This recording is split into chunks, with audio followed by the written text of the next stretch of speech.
आदरणीय गोडले साहेब,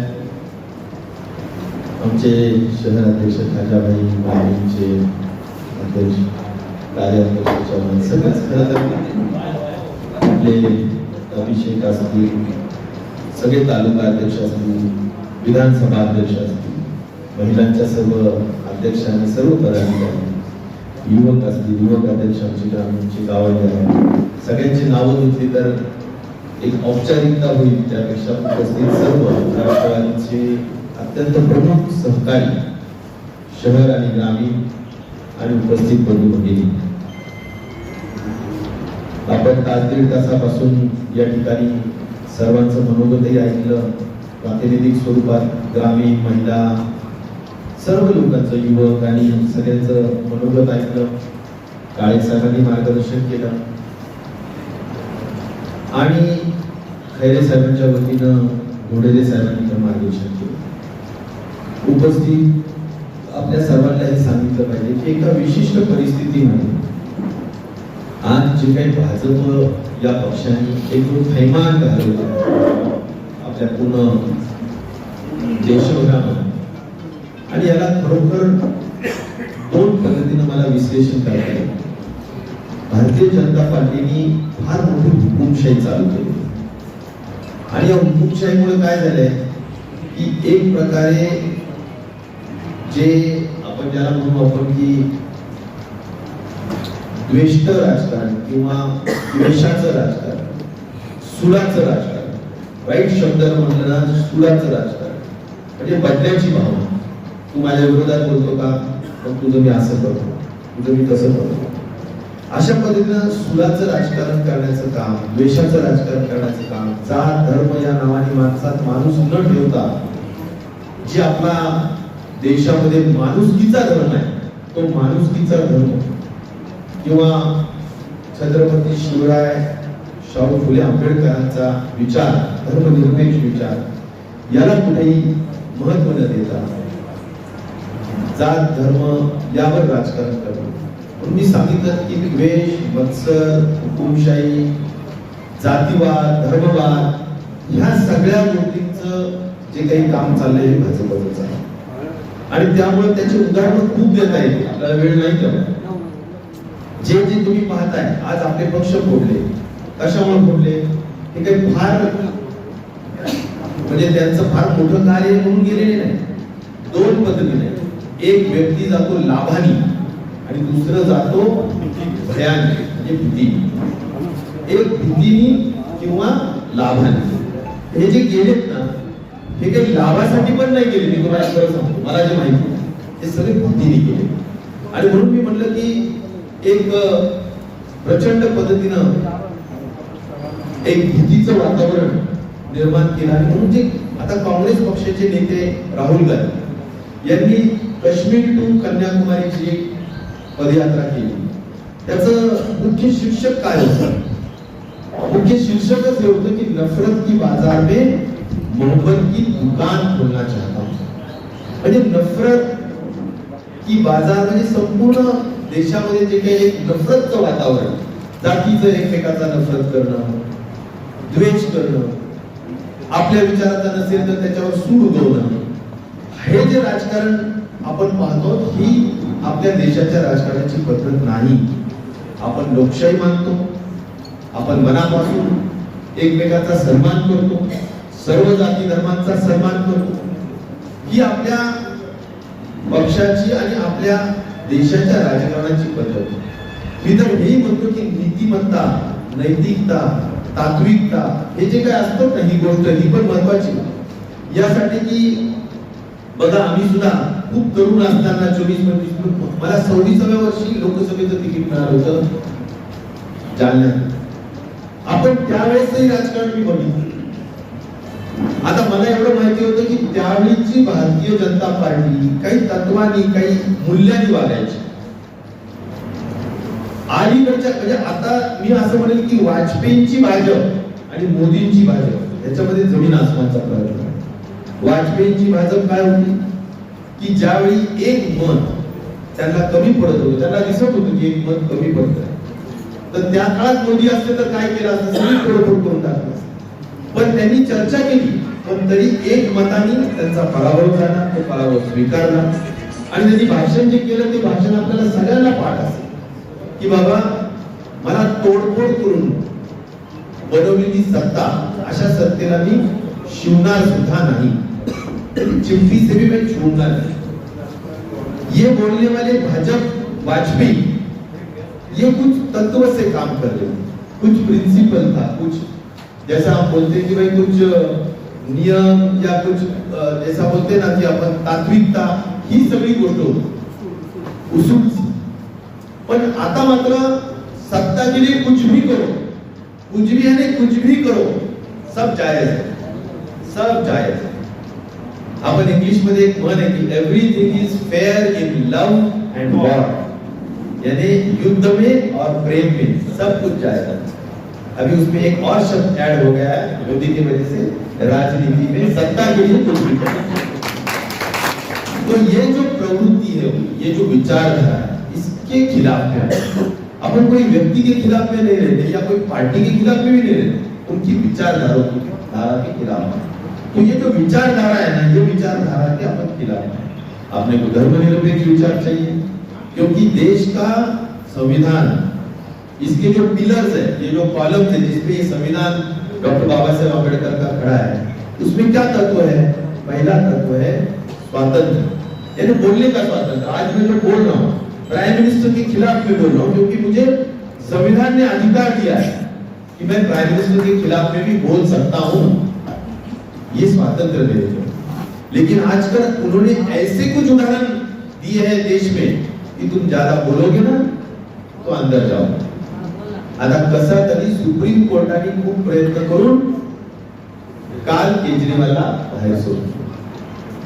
तुम्ही बघितलं असेल केजरीवालांनी बाहेर सोडल्यानंतरचं केलेलं भाषण सुद्धा बघितलं असेल। आज केजरीवाल असतील, सुरेन असतील, आपल्या देशाचे आपल्या राज्यातले अनिल देशमुख असतील, संजय राऊत साहेब शिवसेनेचे असतील, अनेक लोक जे हात टाकलं, आपले नवाब मलिक असतील, नवाब मलिकांना का बोलती बंद केली त्यांनी?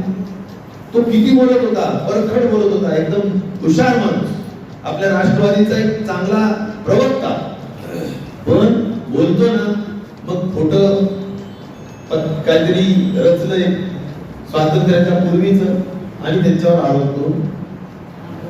आणि मग नंतर सगळीकडे कसं आहे की वॉशिंग मशीन मध्ये टाकलं की तो किती काळा असला तरी तो धूळ बाहेर येतो, किती काळा असला।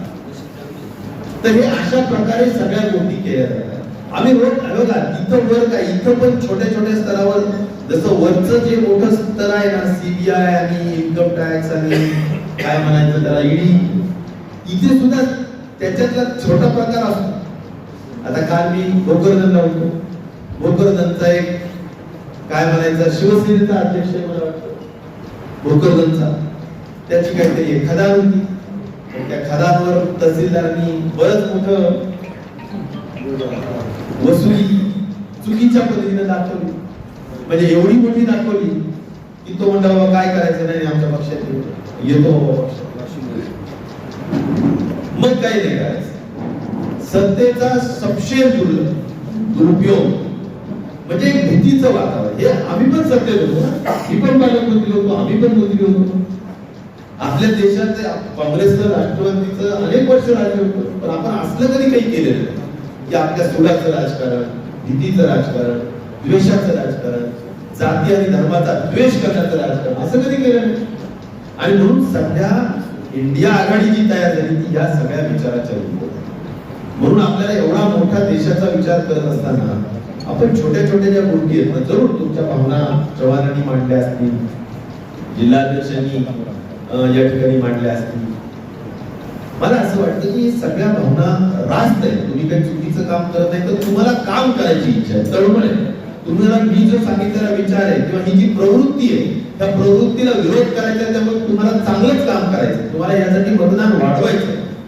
परंतु एक किती माणूस स्वतःच्या खिशातून किती करेल हाही माणसाचा एक भाग असतो, आणि त्यामुळे शक्यतो थोडाफार आधार देण्याचं काम, सन्मान देण्याचं काम, आणि जिथं गरज पडेल तेवढा थोडाफार गरजेसाठी, गरजेपुरतं का होत नाही एक आधार देण्याचं काम हे केलं पाहिजेच।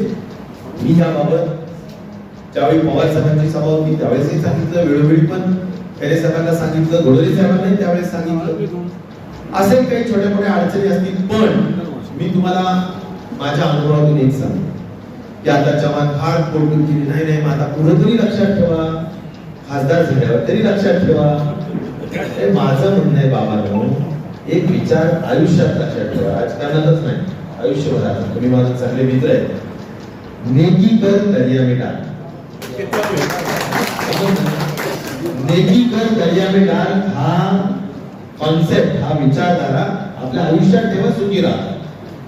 कारण कशामुळे आपण करणार ना, ठीक आहे, माझं म्हणणं आहे की बाबा आपण का करतोय, आपल्याला ही विचारधारा पटत नाही. पण त्यामुळं ठीक आहे, आपल्याला शेवटी आपण आपल्या विचारधारेच्या दृष्टिकोनातून इंडिया आघाडीसाठी, आपल्या राष्ट्रवादीचे पवार साहेबांसाठी, आपल्या सगळ्यांसाठी आपण काम करतो.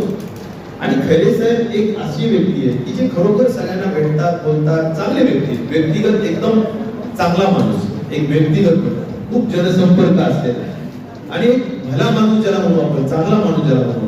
कधी कुणाला असं बोलून दुखवणार नाही, कधी कुणाला असं शिवीगाळ करणार नाही. फार काही सत्तेचा उपमान झालेला आहे, कारण खूप सिनियर लीडर आपल्या औरंगाबाद किंवा संभाजीनगरचे, आणि इतके टर्म ते निवडून येत आहे. त्यामुळं कधी सत्ता डोक्यात गेली नाही खैरे साहेबांच्या, असं मी तरी पाहणाऱ्यांनी मी आवर्जून नम्रपणे या ठिकाणी सांगेन. त्यामुळे एक अत्यंत आदरयुक्त असं एक व्यक्तिमत्व आहे. ठीक आहे, थोडस जर आपल्या काही नियोजनात गडबड झाली असेल तरी सुद्धा आपले संस्कार हे शरद पवारांचे, आणि त्यामुळं आपण मोठ्या मनाने खूप चांगल्या पद्धतीनं आपल्या जमेल त्या ताकदीनं आपण सगळ्यांनी साथ द्यावी, प्रयत्न करावे, आणि उद्याच्या 13 तारखेला चांगलं मतदान आपल्या राष्ट्रवादी काँग्रेस पार्टी शरद पवार यांनी करूनच दाखवलं पाहिजे, अशी मी मनापासूनची विनंती आपल्याला. आणि त्यामुळं फार काही राग करायचा नसतो. ठीक आहे, आपलं म्हणणं मी तुम्हाला म्हणून मी सुरुवातीला सांगितलं की आपलं म्हणणं बरोबर आहे, असं काही चुकीचं आहे असं नाही, पण प्रत्येकाची काम करण्याची एक पद्धत असते. मी तुम्हाला सांगतो की शिवसेनेमध्ये फार असं बूथला आणि त्यांच्या ह्याला असं काही फार हे नाही, ही पार्टीच वेगळी आपली पद्धत हे खाजाला बरोबर असं असतं. आपल्या राष्ट्रवादी आणि काँग्रेसमध्ये जरा वेगळ्या पद्धतीने काम असतं. यांचं म्हणजे काय, वरून एकदा फतवा. आता तुम्ही बघा, मोठ्या पद्धतीनं आमदार पळाले, खासदार पळाले, म्हणजे आमच्या सरकारला 5-5 टर्म आणि 2 पिढ्यांपासून राजकारणात असल्याने आम्हाला सुद्धा वाटलं की आता उद्धवजींचं म्हणजे पार्टीचं आणि सगळ्याच एकंदर फार अवघड वाटलं. आणि सगळे मातब्बर मोठे मोठे जे जनाधार होते, मोठ्या मोठ्या मतांनी निवडून आलेले गेले, असं वाटतं की काय होणार नाही. पण आज सर्वात मोठी प्रतिसाद आणि जबरदस्त लोकांचा प्रतिसाद, साथ, सहानुभूती ही नक्कीच या दोन्ही नेत्यांना आहे, ज्यांच्या पार्ट्या पळवल्या, पण त्या उद्धवजींना नक्कीच. याचा अर्थ जनाधार हल्लेला नाही, लोक हल्ले असतील, पण जनाधार हल्ले नाही. आणि त्यामुळे या जिथे जनाधार असलेलं एखादा नेता असतो ना, तर त्यांना फार असं फरक पडत नसतो. आणि त्यामुळे थोडस त्यांची मानसिकता समजून घेऊन आपण काम केलं पाहिजे, कारण आपला विचारधारा आहे, आपल्याला आपल्या विचारधारेला साथ द्यायची. आणि त्यामुळे या सगळ्या गोष्टी मी मुद्दाम सांगितल्या. हा अधिक बोलण्याचा विषय नसतो. आपल्याजवळ 2 दिवस आहेत. आपण, माझं असं मत आहे की जे आम्ही तिकडे जे कामाला लावलेले ते विषय असा असतो की आपण कसं असतं की जिल्हा परिषद सरकार, तर मी मोठे मोठे कार्यकर्ते नेमले, मग त्यांनी त्या कार्यकर्त्यांनी त्यांच्या अनुभवातून गावातल्या सगळ्या कार्यकर्त्यांना बरोबर घेऊन घरोघर प्रचार फेरी केली पाहिजे. असं एक गाव, असं एक घर राहिलं नाही पाहिजे की ज्या ठिकाणी हँडलिंग केलं नाही किंवा विनंती केली नाही, मतदान मागितलं नाही, असं नाही. तसंच वॉर्डामध्ये सुद्धा आज आपल्या छत्रपती संभाजीनगरच्या महानगरपालिकेचे जे वॉर्ड आहे, त्या वॉर्डामध्ये सुद्धा माझं मत आहे की आपण काय केलं पाहिजे.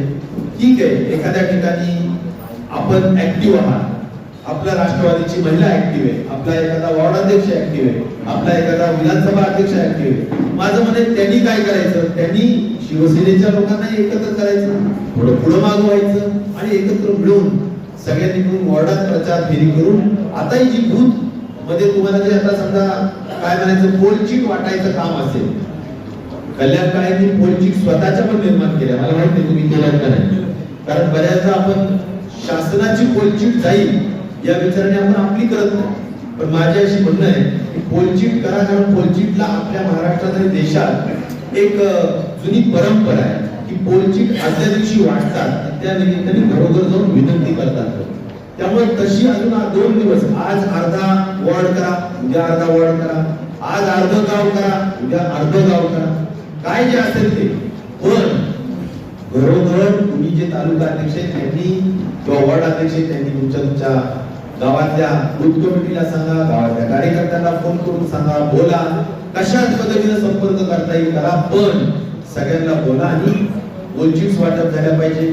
जिथे एखादी लांब तांडा आहे, वस्ती आहे, तिकडची वस्तीतून गाडी शिवाय तो एक मतदान येणार नाही, आपल्या विचाराचं मतदान आहे असं आणलंच पाहिजे. तर अशा ठिकाणी उमेदवारांपर्यंत आपण माहिती कळवली पाहिजे की इथे एखादी गाडी ठेवण्याची आवश्यकता आहे, वॉर्डात एखाद्या लांब वस्तीवर रिक्षा पाठवण्याची आवश्यकता आहे. हे छोटं छोटं प्लॅनिंग सुद्धा केलंच पाहिजे. पोलिंग एजंट जिथं आपण ऍक्टिव्ह आहोत, तर मला असं वाटतं घोडेले साहेब आपण एक काम केलं पाहिजे की तुम्ही एखाद 2 अपक्ष उमेदवार कोणीतरी घ्या आणि त्या अपक्ष उमेदवारांना आपण जरा थोडं मॅनेज करून काय करायचं असेल ते करून, जर त्यांच्याकडचे पोलिंग एजंट आपण आपल्या समजा बाबा तुमच्या अधिकृत शिवसेनेचे जे आता तुमचे जे पोलिंग एजंट आहेत ते जरी खैरे साहेबांचे तुमचे शिवसेनेचे झाले आणि तुम्ही जर एखादा अपक्ष घेतला तर त्या अपक्षाचं एक पोलिंग एजंट राष्ट्रवादीचं करू शकतो, एखादा काँग्रेसचं करू शकतो, काँग्रेस नाही दोन्ही राष्ट्रवादीचे करू शकतो, किंवा 2 अपक्ष घेतले तर तुम्ही अजून एक माणसं आत पाठवताय. हे परभणीत केलं, हे बीडमध्ये आम्ही केलं, हे जालन्यामध्ये आता काळेंनी आम्ही जो काय आहे एखादा अपक्ष उमेदवार दिलाय त्याच पद्धतीने इथं सुद्धा मला माहिती केले. आणि माझी सूचना आहे अनुभवातून की आपल्याला आज पोलिंग एजंट होण्याच्यासाठी सुद्धा अपेक्षा असतात काही चांगले हुशार, आणि त्यामुळे तुमच्यातला एखादा काँग्रेसचा काय राष्ट्रवादीचा असं करून आपण पोलिंग एजंट पण करा आणि बाहेर पोलिंग बूथवर थांबायला, मतदान काढायला, ह्या सगळ्यांच्या दृष्टिकोनातून तुम्ही समन्वय करा. मी एकाच वाक्यात सांगू का की तुम्ही स्वतः उमेदवार आहे, स्वतः असं समजून काम केलं. हे कधी होईल, आपल्या माइंड आपलं कधी करेल, हे मानसिकता कधी तयार होईल की आपण उमेदवार, मी उमेदवार या विचाराने काम केलं पाहिजे. मला तुम्ही एक सांगा की खाजांनी आणि मला वाटतं अध्यक्षांनी आमच्या फोन केला की साहेब इथं जरा थोडं समन्वय करण्यासाठी आपण एकदा येऊन मार्गदर्शन करा, आपण तिथं केलेलं इथं पण एकदा या, आम्ही सगळ्या प्रमुख लोकांना बोलवतो. मला स्वतःला वाटतं ही जी निवडणूक महत्वाची, ताबडतोब मला आता बीडला पवार साहेबांची सभा आहे, मोठी सभा आहे, सांगता सभा, आपला उमेदवार आहे तिथं पक्षाचा, मला इथं केलंच पाहिजे. पण तरी मी मुद्दाम इथं आलो, तिकडून इथं आलो, इथून तिकडे झालो आता, कारण मला असं वाटतं नाही आपली महाविकास आघाडी महत्वाची, खैरे साहेब निवडून येणं महत्वाचं आहे, काळे साहेब निवडून येणं महत्वाचं आहे, आणि त्यामुळे आपण आपली महाविकास आघाडीचा विचार हा आपण लोकांकडे पाठवला पाहिजे. हा देश हितासाठी, हा तुमच्या सगळ्यांसाठी, आणि तुमचं सगळ्यांचं भवितव्य याच्यात दडलेलं.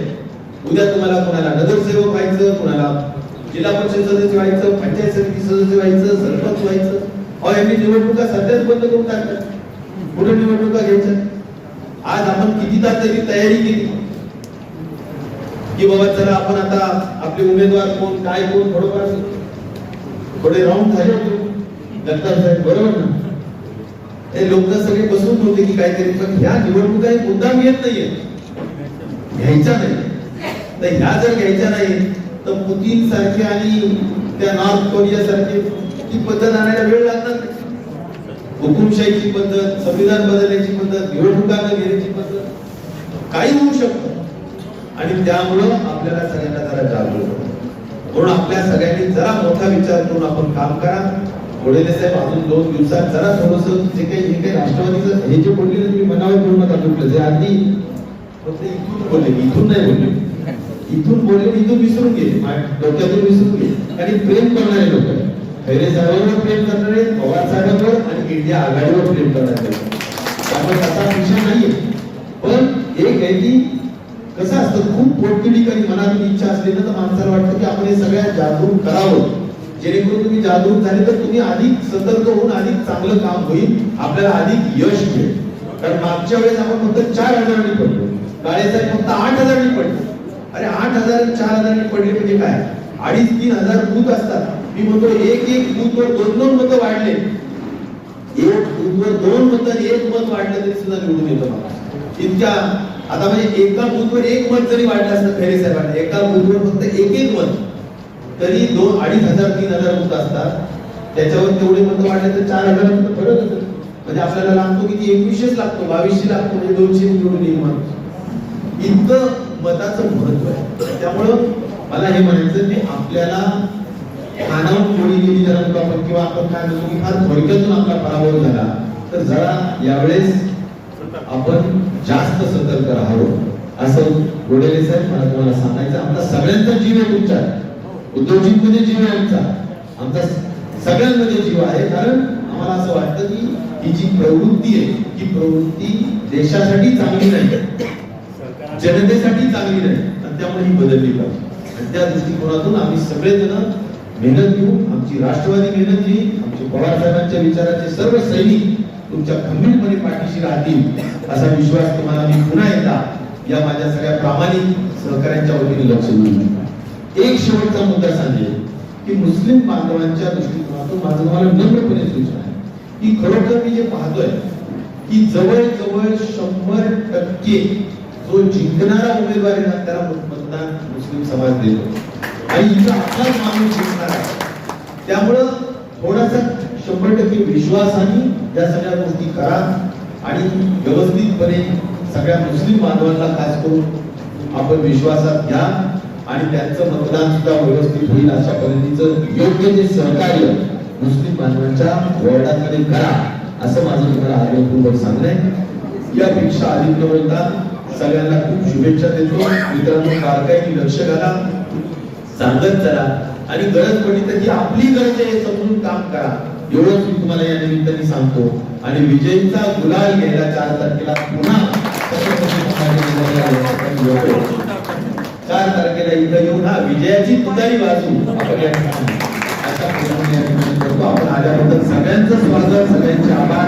मला पवार साहेबांच्या कार्यक्रमाला मला आपल्याला या ठिकाणी सांगितलं पाहिजे मुद्दाम की राष्ट्रवादी काँग्रेस जालना इथे काँग्रेसपेक्षाही भैयासाहेब 2 पावलं पुढे आहे. आदर नंतर होत असेल भैयासाहेब हे आणि मी लोक वर्ग मित्र, हे माझे बंधू, ते मी त्यांचं बंधू, असं आहे ते. म्हणून मी बरं झाले आणि म्हणतो आता मला भेटले पण बंधू. मला सांगायचं होतं मग हे भैयासाहेब काय करू शकतात, तुम्ही माझ्या गल्लीमध्ये का करू शकत नाही, माझ्या वार्डात का करू शकत नाही? ही ऊर्जा आपल्याला भैयासाहेबांपासून मिळते. म्हणून मी इथं काही लांबलचक मार्गदर्शन करायला आलेलं नाही. जालन्यामध्ये काय चाललंय हे आपल्या औरंगाबादकराला, आता संभाजीनगरकरांना माहिती असावं. इथं काय चालू आहे, तिथं काय चाललंय. इथं सुद्धा मी सांगतो भैयासाहेब, आमचे कांगडे साहेब, अंकल हे पटेल साहेब, आपले शहर अध्यक्ष राजाभाई, या सगळ्यांनी आणि यांच्या सगळ्या टीमने जीवाचं दान केलं.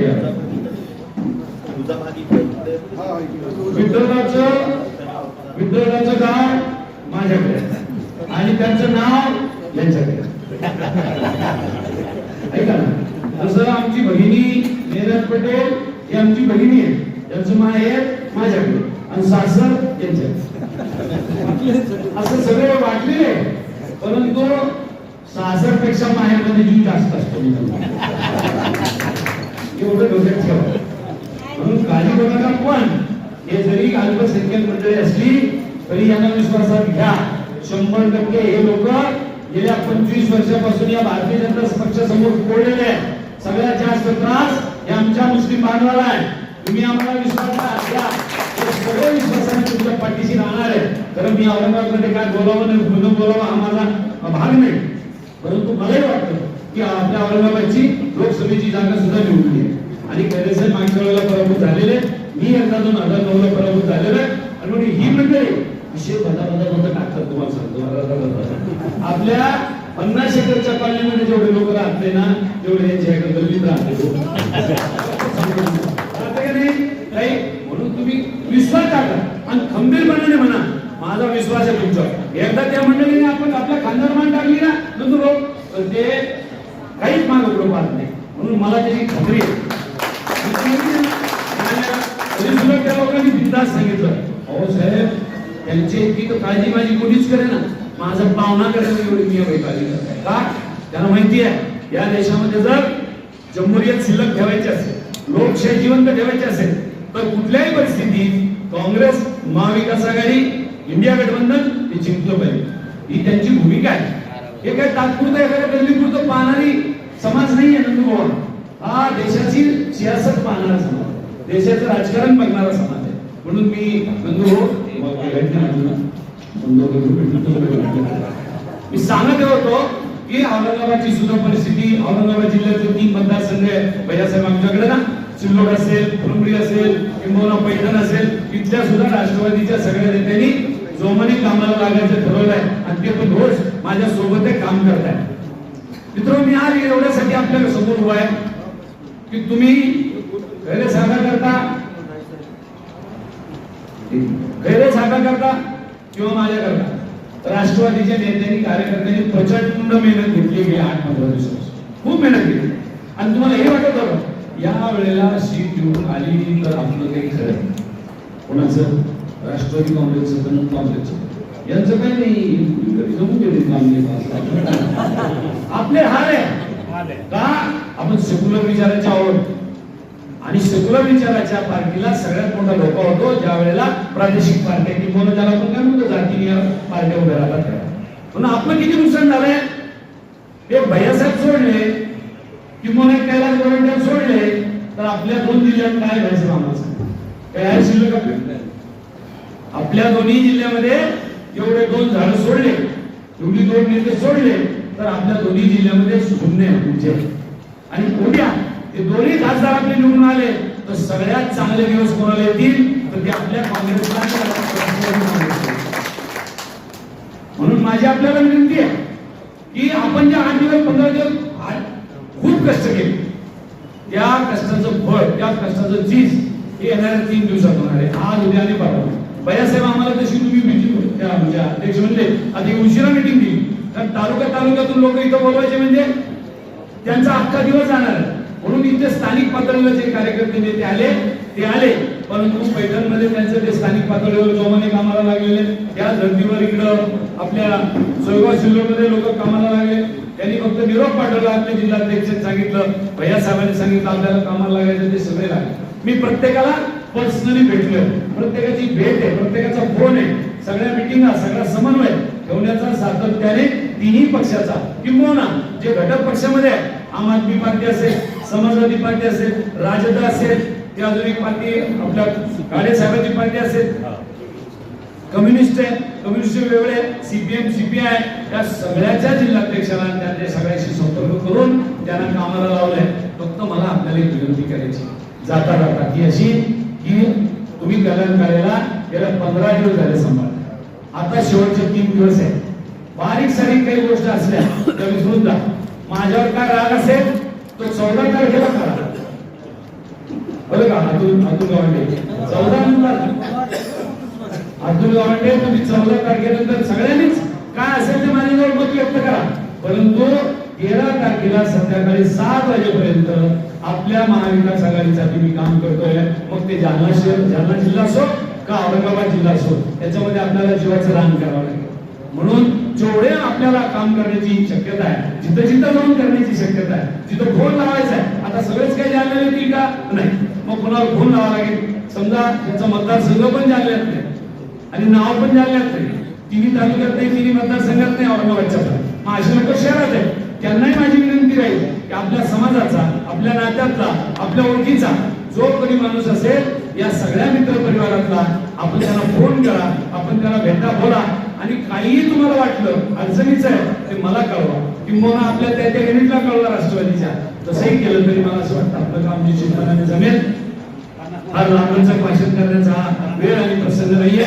मी जालना जिल्ह्याची एक बैठक, जालना विधानसभा मतदारसंघ शहराची एक बैठक काँग्रेस, राष्ट्रवादी आणि शिवसेनेची जालन्याला लावलेली असल्यामुळं मी भैयासाहेबांकडून परवानगी घेईन की मला जालन्याच्या मिटिंगला जायला आपण परवानगी द्याल अशी अपेक्षा करतो. परत एकदा एकदा राष्ट्रवादी काँग्रेसच्या सगळ्या पदाधिकाऱ्यांचे मी आभार मानतो, धन्यवाद देतो आणि थांबतो. धन्यवाद. जय हिंद, जय भारत. आजच्या राष्ट्रवादी काँग्रेस पक्षाच्या बैठकीचे मुख्य मार्गदर्शक, राज्याचे माजी मंत्री तथा छत्रपती संभाजीनगर जिल्ह्याचे राष्ट्रवादी काँग्रेसचे संपर्क मंत्री आदरणीय राजेश भैया टोपे साहेब, मंचावर उपस्थित सर्वच सन्माननीय पदाधिकारी, उपस्थित सर्व बंधूंनो भगिनींनो, सर्वप्रथम तर मी आपली या ठिकाणी दिलगिरी व्यक्त करतो. काही तासांवर या ठिकाणी मतदानाला सुरुवात होत असताना ही बैठक अत्यंत महत्वाची आहे आणि अशा महत्वाच्या बैठकीमध्ये आपण आपल्या मनातलं बोललो. आमचा आधीचा मित्रपक्ष उघडपणे बोलत नव्हता, पण पाठीत खंजीर खुपसत होता. म्हणून तुमचं मनापासून या ठिकाणी मी अभिनंदन करतो आणि दिलगिरी पण व्यक्त करतो. भैयासाहेबांच्या समोर नियोजन आणि काही समजा याच्यामध्ये अभाव राहिला असेल तर मी दिलगिरी व्यक्त करतो. भविष्यामध्ये आता ही पहिली निवडणूक आहे आपली, हा पहिला प्रयोग आहे. महाविकास आघाडीचा पहिला प्रयोग आहे. जसं सांगितलं गेलं की महाविकास आघाडी जर कोणामुळे या ठिकाणी आली असेल, या ठिकाणी शरद पवार साहेबांनी पुढाकार घेऊन ही महाविकास आघाडी आज सगळीकडे आपण बघतो. मी रात्री देशातले टॉपचे जे जर्नलिस्ट होते, काही वर्तमानपत्राचे मालक होते, त्यांच्यासोबत या ठिकाणी ताज हॉटेलमध्ये भैयाचं बसलो होतो. सगळ्यांचं कागड पाटील एकच म्हणणं होतं की यावेळेस महाराष्ट्रामध्ये महाविकास आघाडीचे किमान 35 या ठिकाणी उमेदवार खासदार निवडून आणि त्याच्यामध्ये आपले 2 खासदार कल्याणराव काळेसाहेब आणि चंद्रकांत खैरे साहेब असतील. कोणामुळं तर तुमच्यामुळं. तुमचा वाटा खालीचा नाही, राष्ट्रवादी काँग्रेस पक्षाचा वाटा हा सिंहाचा असणार आहे आणि म्हणून तुम्हाला विनंती सुद्धा करणार आहे की झालं तर विसरून जा. तर घाजाबाईंनी या ठिकाणी सांगितलं की आपल्याला एक दिलाना एक मताने या ठिकाणी काम करायचंय. कोणाला काय मिळालं, कोणाला काय दिलं, कोणाला काय दिलं नाही, पाहिजे आपल्या भाषणामध्ये बोलतील, परंतु निश्चितपणे हा मोठा प्रसार आहे. आता काँग्रेस आणि राष्ट्रवादी पक्ष आणि उर्वरित 17-18 पक्ष एकत्रित या आघाडीमध्ये, मग तो समाजवादी असेल, आपका असेल, इतर भीमशक्ती, सगळ्याच पक्ष या ठिकाणी एकत्र आहेत. कुठंतरी या ठिकाणी नियोजन करताना मागं पुढं होत असतं. परंतु हे जरूर सांगेल की या उद्धव साहेबांच्या बाबतीमध्ये आणि शरद पवार साहेबांच्या बाबतीमध्ये संपूर्ण महाराष्ट्रामध्ये सिंपती, एक सहानुभूतीची लाट आहे. आज शरद पवार साहेबांवर, पवार साहेबांच्या या ठिकाणी परिवारावर या भारतीय जनता पार्टीने ज्या पद्धतीने घर फोडण्याचं काम केलं, घरामध्ये भांडणं लावले, लोकांना हे आवडलं नाही. पवार साहेब 83 वर्षाचे असताना सुद्धा त्यांना प्रचार करावा लागतो. त्यांना 2-3 दिवसापूर्वी त्रास आला, पण तरी पवार साहेब थांबत नाहीये, उद्धव साहेब थांबत नाहीये. आणि मला वाटतं म्हणून जनतेने यावेळी जनतेनेच निवडणूक हातात घेतली. जनता त्या ठिकाणी म्हणते की काही साहेबांना निवडून द्यायचंय, मशालीला मतदान करायचंय. त्यासोबत सांगताना मी हे पण सांगेल की मुस्लिम समाज बुद्धिरायांपासून आझाद चौक पर्यंत कुठेही जा, सगळ्यांना म्हणता येईल त्या आम्ही ठरवली आहे की मशाल चिन्ह मोठी अभिनंदन करायला पाहिजे. आमचं Beed bypass, railway station, Rahulnagar, Banewadi, Savarnagar, simple colony या सगळ्या भागामध्ये या माणसांनी, एकट्या माणसांनी परिवर्तन करून दाखवलं. आज जे एमएमकडे होते ते सगळे कार्यकर्ते पदाधिकारी आपल्याकडे त्यांनी घेतले. ते पैशाने कुठे घेतले नाही, त्यांना कन्व्हिन्स केलं महाविकास आघाडी कशाकरता आवश्यक आहे, खरंच कशाकरता आपल्याला खासदार पाहिजे. त्यांचं मन परिवर्तन करून त्या ठिकाणी खाजाबाईंनी त्या भागामध्ये संपूर्णपणे झालेल्या मतदानापैकी जवळपास 80% मतांना आपल्याला लावलं. ही परिस्थिती जवळपास सगळीकडे आहे, परंतु 2 दिवस टिकवावं लागेल. पण त्या टिकवण्याकरता तुमच्या सहकार्याची आणि खैरसाहेबांना आशीर्वादाची आवश्यकता आहे. निश्चितपणे फार काही बोलणार नाही, परंतु भैयासाहेब बोलतील. तुमच्या समोर हात धरून विनंती करतो राग असेल तर आमच्यावर करा, परंतु मतपेटीतून तो दाखवू नका, मतदारांवर दाखवू नका.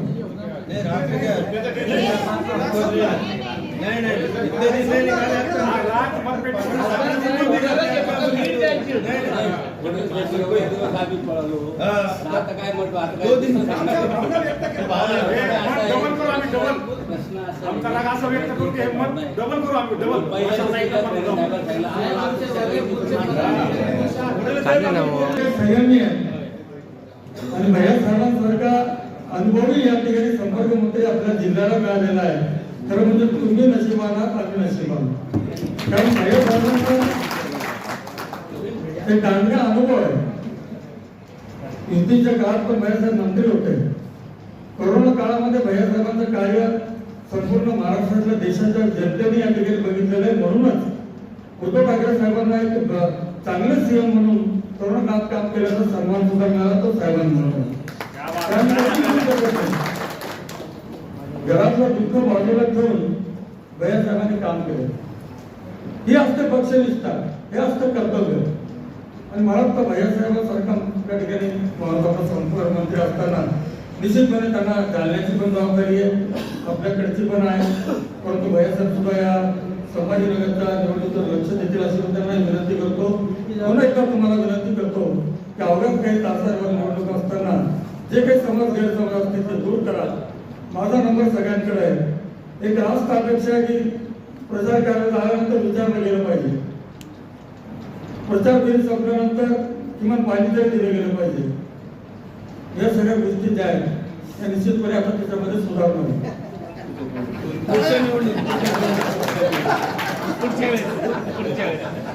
अजून 2 दिवस म्हणजे कमी वेळ नाही, पण मनात कटुता नको, मनात कटुता नको विनंती करतो.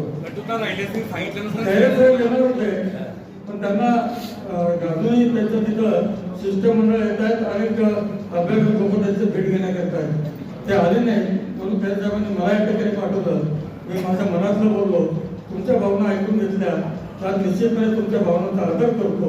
एवढं बोलतो थांबतो. धन्यवाद. जय हिंद, जय महाराष्ट्र. टोपे साहब, आले साहब, महापुर साहब, ये अपने पास जो एक मेहमान है और 2 दिन बचे. ये रोना धोना अपने को छोड़ दो. ये महाविकास आघाड़ी पवार साहब ने बनाई थी. शिवसेना और कांग्रेस एक समुंदर और नदी ऐसे मिलना एक ऐसी चीज है. और ये पवार साहब की पार्टी है और दोनों को भी पवार साहब ने मिलाई. आज अपना नेता पवार साहब को देखकर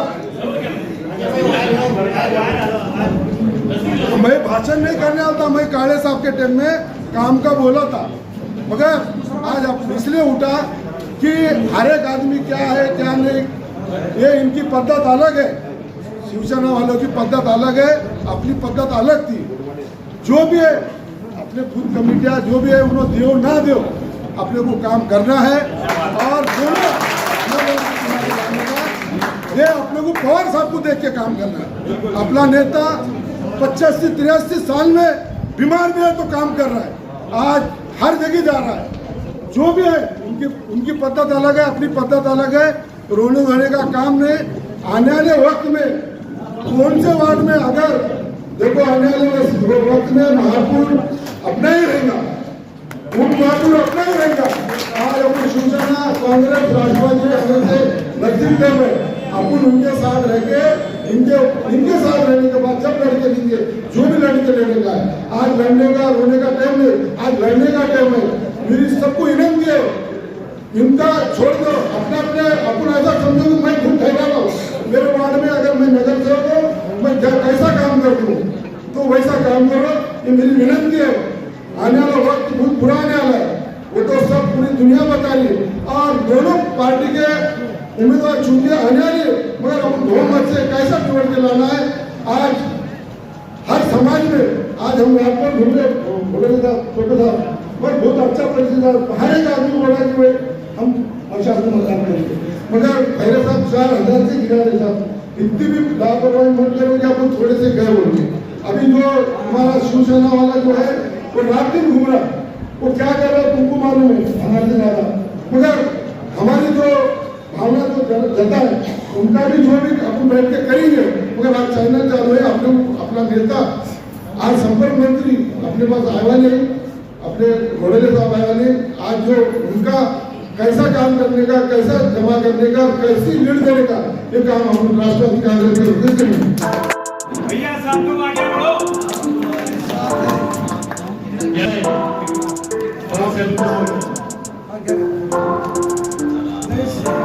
आणि अधिक वेळ